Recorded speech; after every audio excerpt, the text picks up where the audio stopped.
पिंपरी चिंचवडमध्ये आगामी विधानसभा निवडणुकीच्या तोंडावर राष्ट्रवादी काँग्रेसला शहराध्यक्षपद मिळवण्यात अडचणी येत आहेत.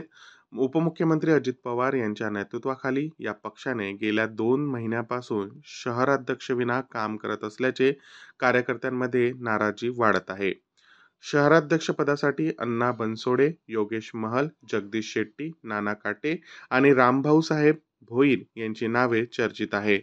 पण विधानसभा निवडणूक लढवण्याच्या आकांक्षेमुळे कोणालाही या पदासाठी पुढे येण्याची तयारी नाही.